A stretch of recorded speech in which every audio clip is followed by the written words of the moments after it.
My name is Alex, and I'm 27 years old. If you ask my parents, they'd probably say I was the difficult one in the family. Not because I was rebellious or irresponsible, quite the opposite. I worked hard, paid my own bills, and kept my life in order. But in their eyes, that just made me the default problem solver, the one expected to give a little more whenever someone else in the family was struggling. And by someone else, I mean my older sister, Emily. Emily was 30, but you'd never guess it from the way she lived her life. She had never held a steady job for more than a few months, always had some excuse for why she couldn't pay rent, and somehow managed to convince my parents that none of it was her fault.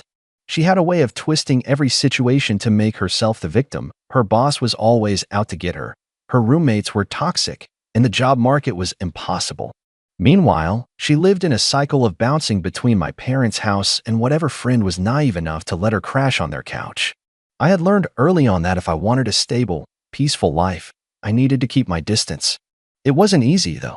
My parents had a habit of roping me into her problems, usually with some kind of guilt trip about helping family or being lucky enough to have a good job. That's why I had worked so hard to set boundaries, to make it clear that I wasn't her personal safety net. But as I would soon find out, my parents never really respected those boundaries. They just waited for the right moment to ignore them completely. It all came to a head at a family dinner. I should have seen the signs the moment I walked into my parents' house. My mom was being extra nice, my dad was unusually quiet, and Emily was barely looking at me. Something was up, but I had no idea just how bad it was going to be. Dinner started off normal enough, with the usual small talk and my mom's passive-aggressive comments about how she never sees me anymore. I mostly just nodded along, focusing on my food and waiting for the night to be over.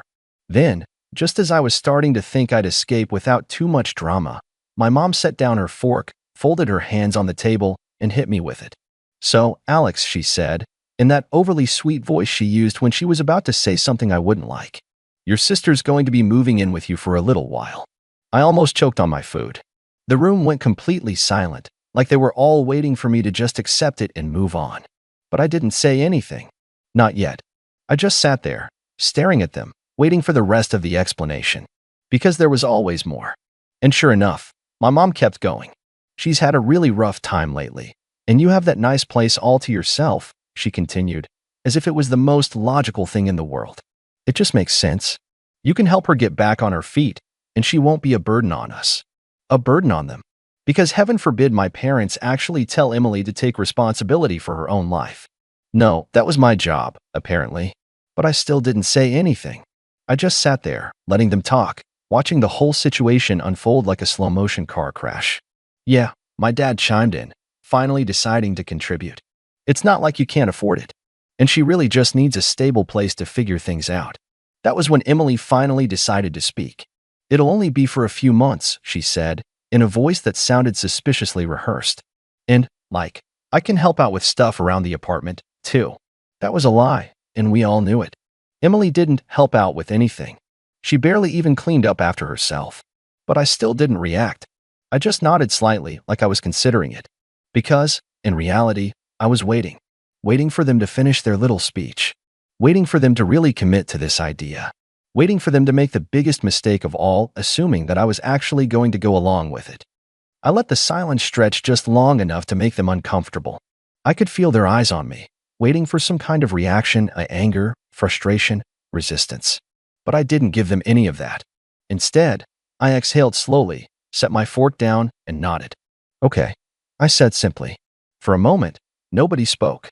My mom blinked, like she hadn't expected me to agree so easily. My dad looked relieved, as if he had been bracing for an argument.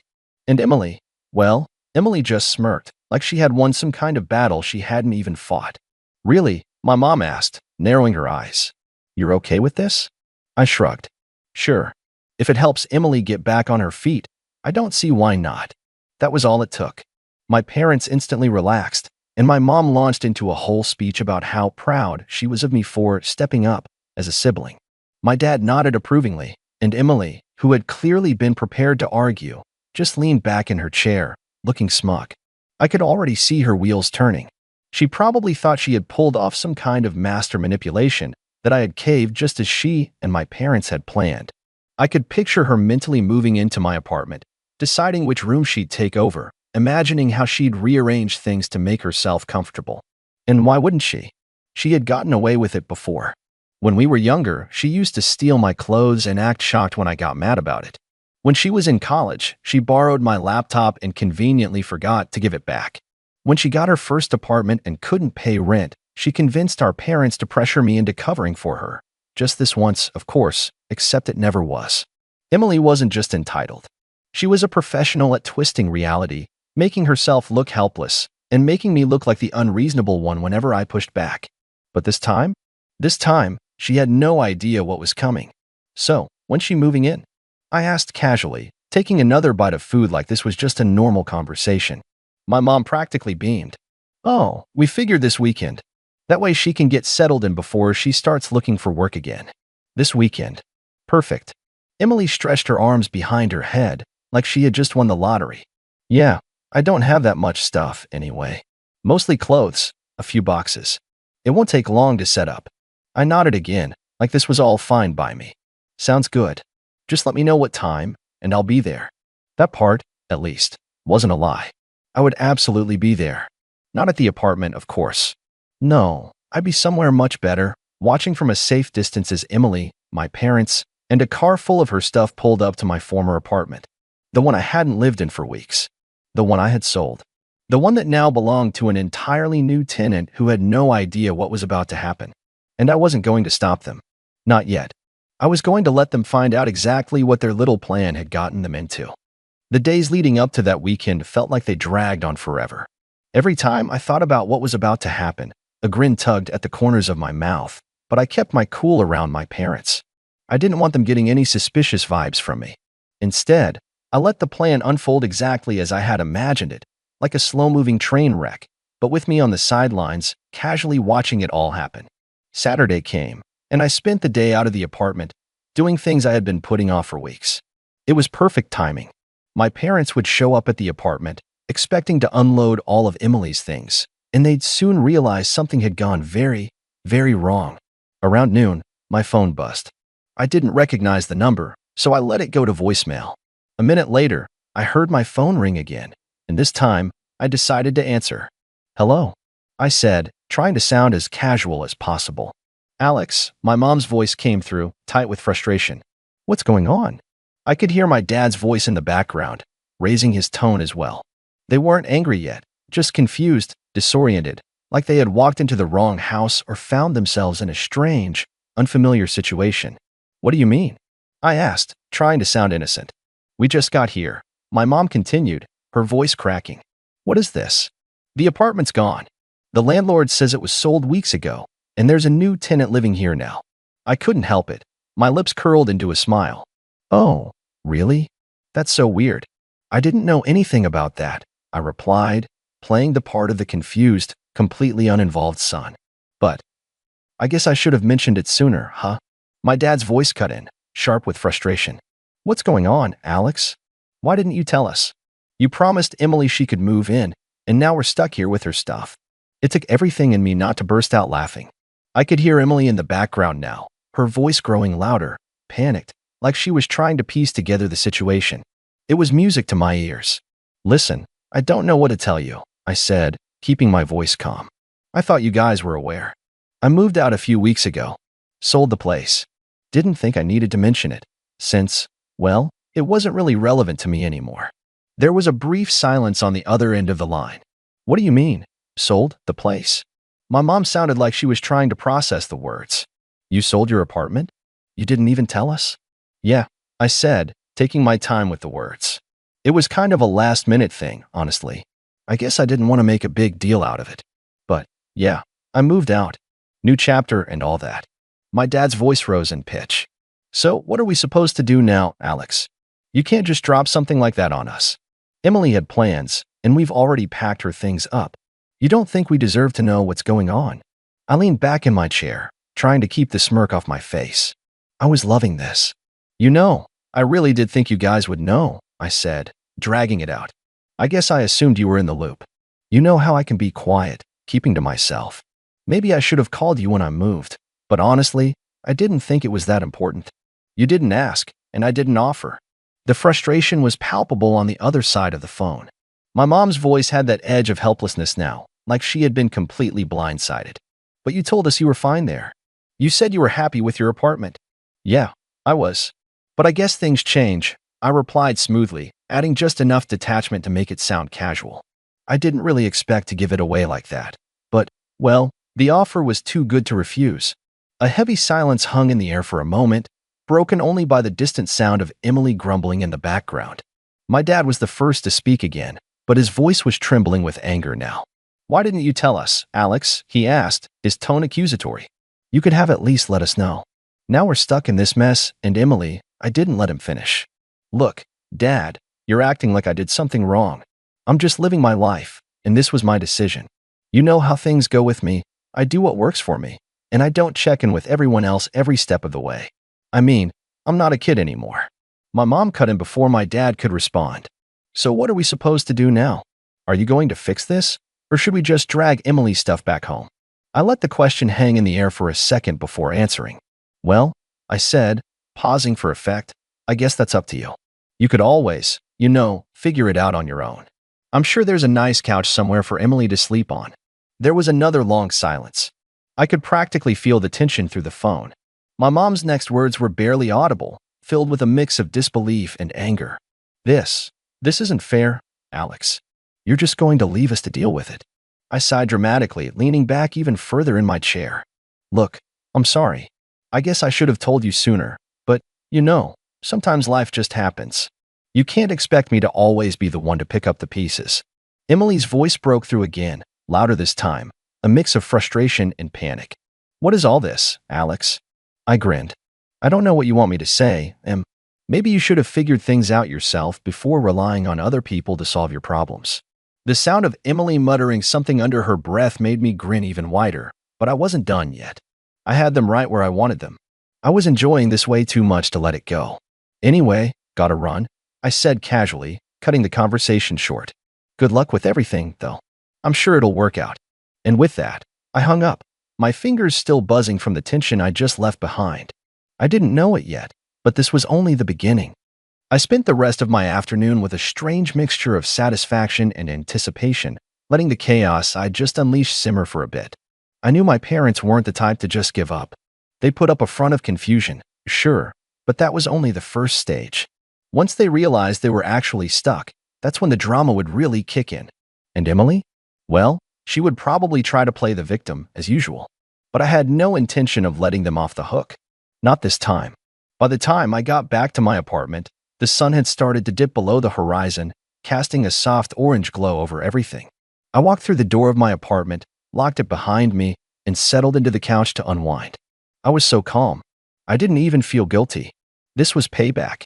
Simple, poetic revenge for all the times they took advantage of me, manipulated me, and made me feel like I was just a backup plan when things didn't go their way. Around an hour later, I heard a knock at the door. I was instantly alert. I checked the peephole. My heart skipped a beat. It was them. My parents, Emily, and, wait for it, her stuff. The car was parked out front, the trunk open with boxes and bags piled high, like some scene straight out of a bad sitcom. For a moment, I stood there, staring at them through the peephole, feeling a sick sort of glee. They had actually tracked me down. They had no idea I was living here now, though. That was the best part. They thought they were just showing up to the new place, my old place, but they were about to walk straight into a confrontation. I opened the door slowly, making sure I was calm, collected, and in control. Alex, my mom's voice came first, hesitant, almost pleading. We tried calling, but you didn't pick up. We managed to figure out where you were living now. I raised an eyebrow. Oh, did you? How'd you manage that? Never mind that, my dad cut in, sounding defensive. We need to talk. You need to make this right. You did say Emily could move in here, and now she's got her things. We don't have anywhere else to go. I leaned against the doorframe, casually crossing my arms over my chest. That's the thing, though, isn't it? I never said Emily could move in here. My dad's eyes widened, and I could tell his patience was running thin. Come on, Alex, don't make this harder than it has to be. You can't just leave us hanging like this. We came all this way, and now you're just going to refuse to help your sister out? What kind of brother are you? Emily, standing just behind my parents, was glaring at me. I could almost see her mind trying to work through the situation, piecing it together in real time. This is ridiculous, Alex. You said you'd let me move in, and now you're acting like you don't even know who we are. We've been in your life long enough for you to be decent about this. Is that so? I said, holding back a smile. You really think you're entitled to just walk into my apartment like this is some kind of hotel? I could see the moment they realized they had made a massive mistake. The realization was slow, but it hit them like a ton of bricks. I was living here. This apartment was mine, my real home, and they had shown up with Emily's bags, expecting a free ride. Emily's face flushed bright red with anger. What is this, Alex? You're really going to do this to me? After everything? I stayed quiet for a few beats, watching their expressions shift from confusion to frustration and, finally, to embarrassment. This was the moment they realized they'd been played, and the moment I decided to turn the screws even tighter. Look, I said, taking a step closer to them. I don't know how to put this any more clearly. This is my apartment. I didn't sell it. I didn't give it away. I'm not offering a free place for anyone. Not anymore. I could tell my parents were trying to process what I was saying. My mom looked like she was about to argue, but she stopped herself. The idea that I, Alex, the one who was always pushed around, was now standing in the way was too much for her to take in. You lied to us, Alex, my dad growled. You lied about everything. You knew this would happen, and now you're just leaving us to deal with your sister's problems. I shrugged. I didn't lie. You just didn't ask the right questions. Emily stepped forward now, hands on her hips, glaring at me. You're not even a real brother.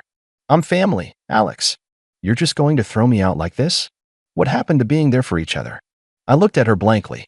I'm not throwing you out, Em. I'm just not opening the door for you. The tension was thick in the air. It felt like the perfect storm was coming, and I was the calm before the chaos. I could hear Emily's voice rising, a blend of frustration and desperation. My dad was pacing, muttering under his breath.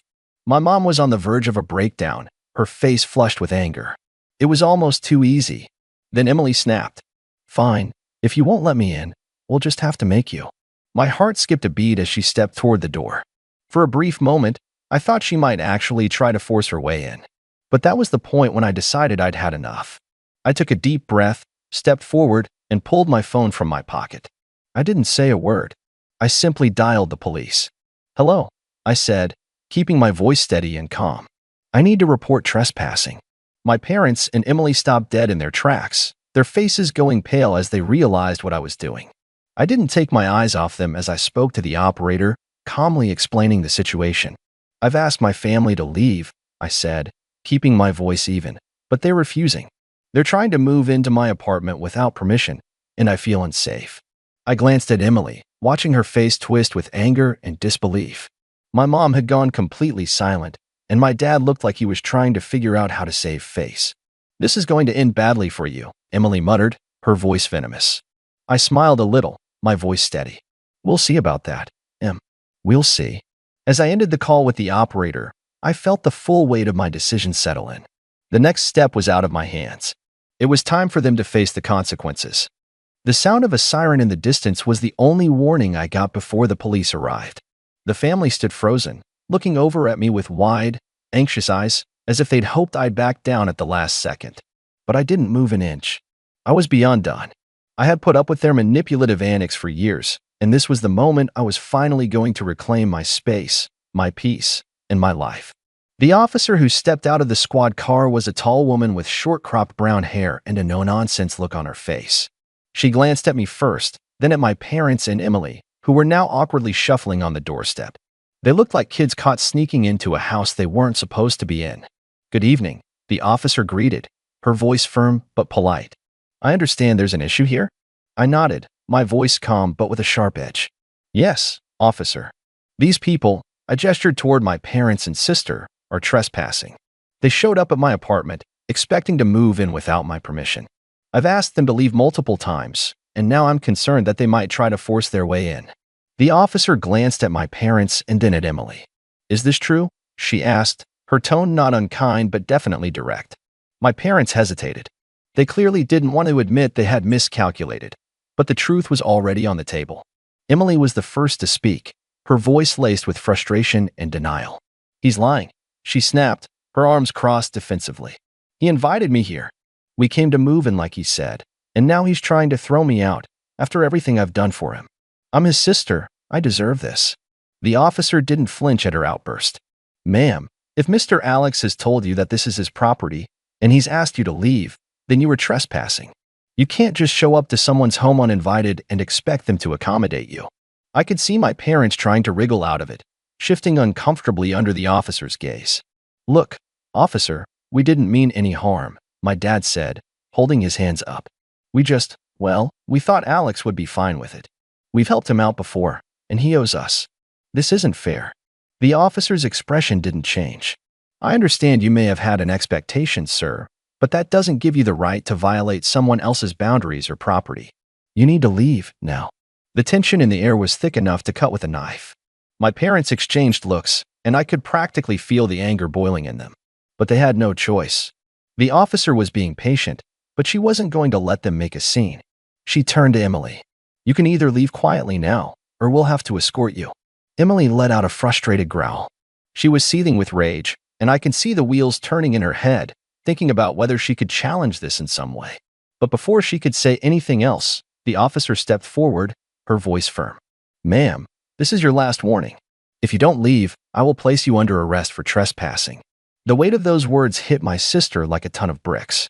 Slowly, reluctantly, she backed away from the door, glaring at me as if I had somehow betrayed her. My parents followed suit, and I saw my mom's face, twisted with frustration and shame, as they all began to leave. As the officer walked them out, I stayed in the doorway, watching them go. It wasn't a moment of satisfaction, not really. It was more like an exhausting relief. The drama, the manipulation, the entitlement, it was all finally over. The police officer glanced at me before she left. If there are any more issues, don't hesitate to call us again, okay? She said in a softer tone. Thank you, officer, I replied, nodding. With that, my parents and Emily were gone. The officer left, making sure to lock the door behind her. And just like that, my life was back to normal. It took a while to process everything. Honestly, I hadn't realized how much weight their constant presence had put on me. It wasn't just the moving in thing. It was years of being expected to drop everything for them, being the one they could manipulate when it was convenient for them. I had never been allowed to have a real sense of my own space, my own life. But now I did. The next day, I spent some time sorting through the aftermath. I figured I'd have to deal with the fallout sooner or later, but for the first time, I didn't feel like I was responsible for fixing things. My phone had a dozen missed calls from my parents, all voicemails of angry rants. Emily's texts were full of insults and demands, calling me everything from selfish to heartless. But I didn't care. I blocked all their numbers. It's been a couple of weeks since that day, and things have settled down. I've gotten some peace, and I've been able to focus more on my own life, my own career, and my friends. I've been able to breathe without constantly looking over my shoulder, wondering when the next favor would come up or when they'd show up asking for something. But now I'm curious. What do you all think? Was I too harsh on them? Did I take things too far? I'm not asking for sympathy, but I'd like to hear what you guys think about the way I handled it. Did I do the right thing? Or could I have approached it differently? I'd love to know your thoughts.